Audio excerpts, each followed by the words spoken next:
I will try my best to find positives in this movie.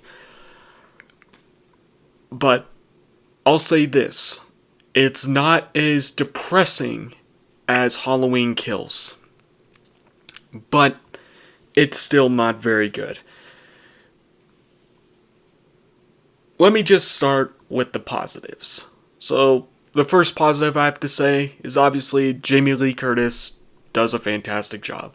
All the actors do a decent job, including, Corey.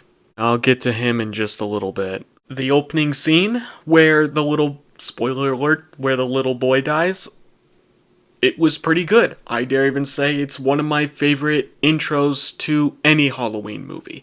In fact, I'll say this about the movie in general. Despite it being very mishandled, it's still a good idea, and I'll talk about why.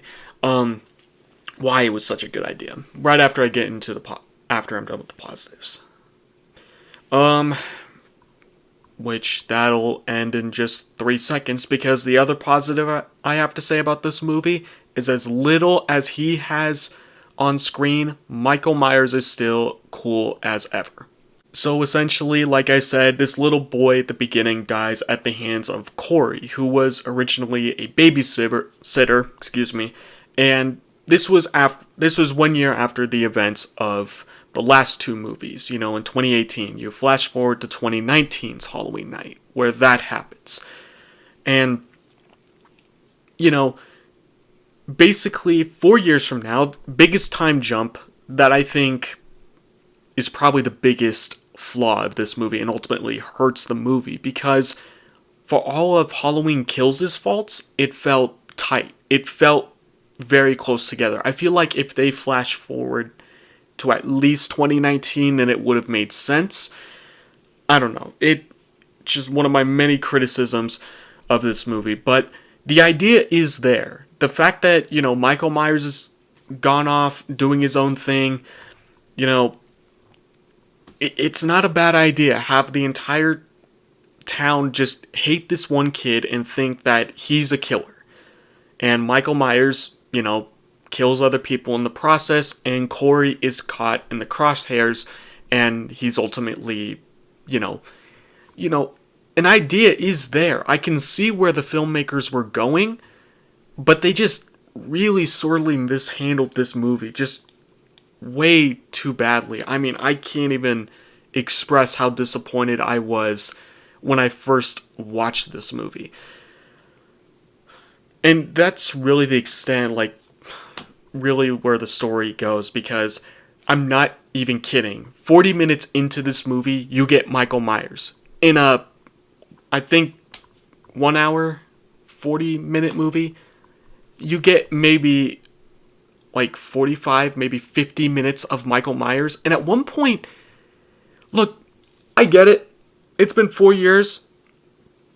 But Michael Myers, homeboy, it's just, I get it, he was old. But if you've seen Halloween Kills, I mean, he was brutal in that movie. He gouged out a man's eyeballs. He's, stabbing people. He's pushing, shoving. I mean, he's a pretty spry guy, even in his late 60s, I'm assuming. And then flash forward to 4 years later, where he's now living in a sewer. For the past 4 years, Michael Myers is living in a sewer. God knows what he's eating down there, and also God knows how he even survived. Yeah, and even at one point in the movie, Corey and this police officer just wrestle him, and I mean, he is weak. If you are a big fan of Michael Myers, which I'm okay with him, he's not my, I don't tend to watch horror movie slashers that often, but, he's a decent horror movie character, but I know a lot of hardcore fans really like him. But if you're a hardcore fan of him, it's pretty depressing seeing him just get absolutely wrestled to the ground like he's nothing. And this is probably one of the things I did want to mention in this film trilogy that they tried to touch upon. And it's kind of ridiculous, because here's what they end up saying. They try to avoid the supernatural aspect of Michael Myers. They try their best to avoid that and just stick to, oh yeah, he's just a man in the mask, and, that's it. No cults or anything. He's just a man in the mask that kills people. But he does gain power once he kills someone. What? That's not how humans work. It's just so bonkers. And it's, at this point, whatever. Who cares? I remember at one point reading an article that they were going to do the Halloween 3 Season of the Witch. I'll talk more about that in the, when I conclude this video. But they talk about doing like a Halloween 3 Season of the Witch type of scenario where, Colonel Cochran, whatever his name was in that movie, basically uses Michael Myers' mask to like make him evil. And at that point, who cares? Go bonkers, go that sci-fi route. I don't care. Just, I don't even know what I want from this franchise anymore. And honestly, this didn't really need to be a trilogy, to be quite frankly honest. You could have just done Halloween 2018 and Halloween Kills and just made it a trilogy with the original, the sequel, and then the sequel to the sequel. Sure, whatever, you could have done that. Oh, it's just so weird. And, it's just, why does Michael stay in Haddonfield?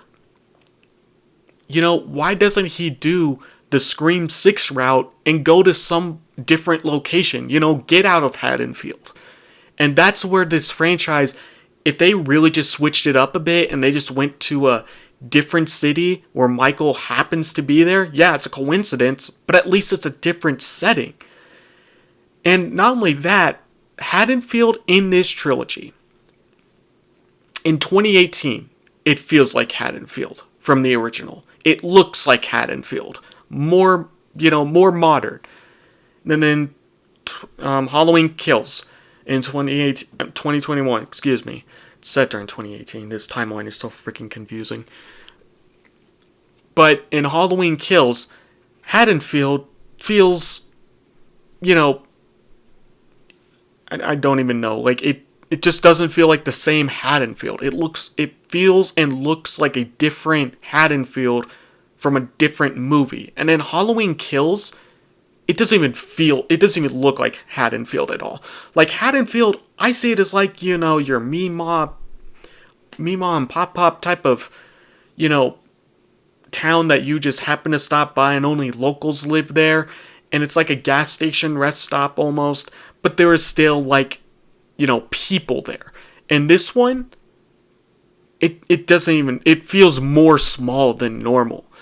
Like, it's just so, like, it doesn't feel like Haddonfield at all. I know it's like such a small thing to nitpick about, but the thing about the other Halloween movies is you got an idea that this was Haddonfield. And, a Halloween movie equals Haddonfield. But again, I wish they gotten out of Haddonfield and just did something new and different. And again, the 4-year time jump in this movie really hurt the movie. Just really butchered it. And like I said, Michael isn't even in this movie. It doesn't feel like a Halloween movie. Like, he's barely in it. Corey is our Michael Myers from now on.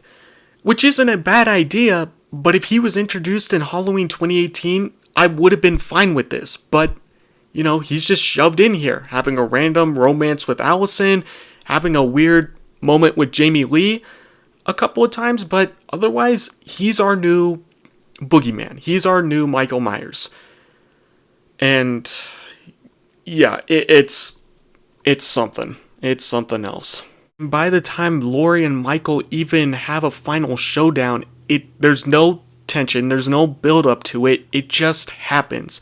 Like, Michael is just there. He kills Corey, and then Laurie just happens to be in the house, and that's where they have their final confrontation. And yeah, it's cool, but the build up, it has no build up.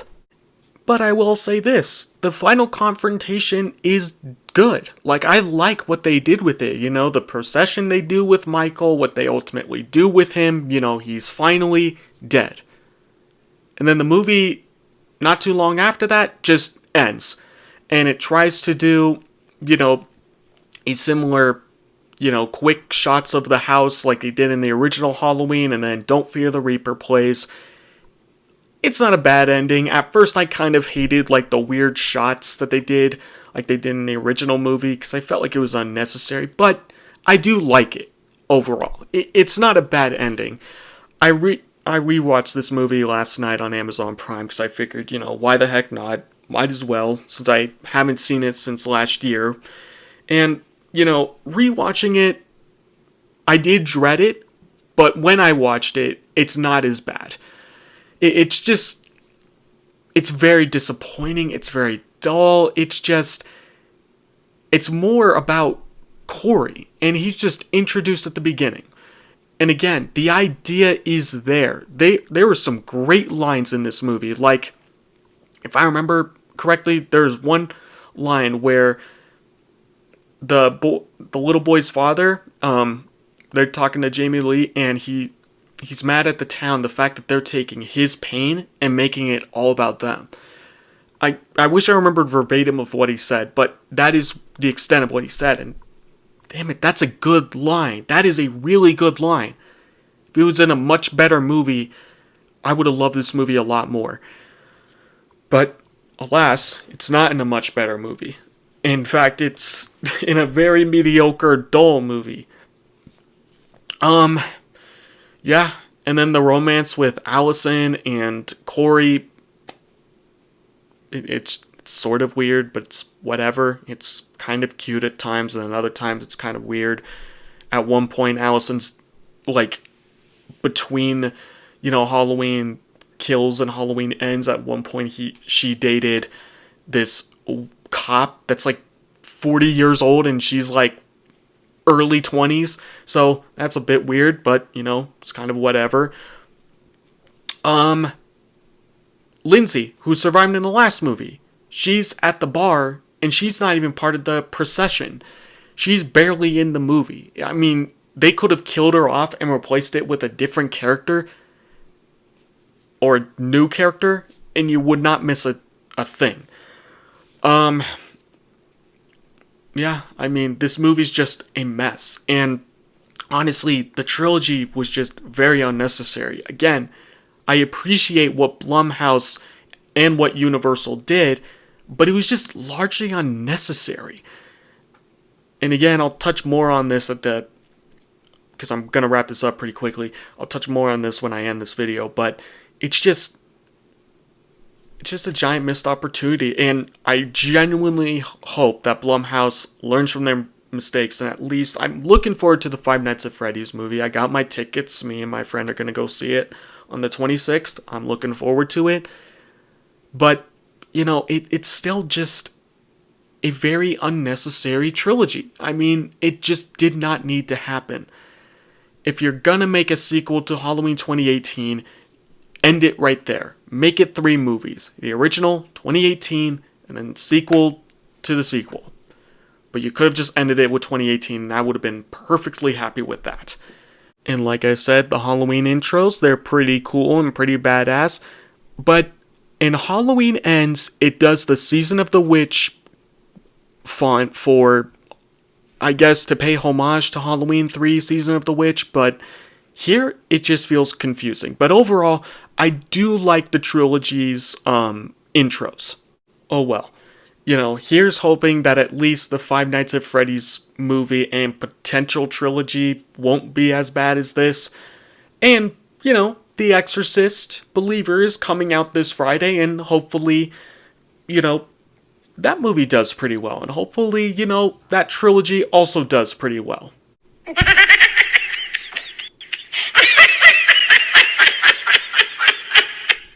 Yeah, I'm not holding my breath.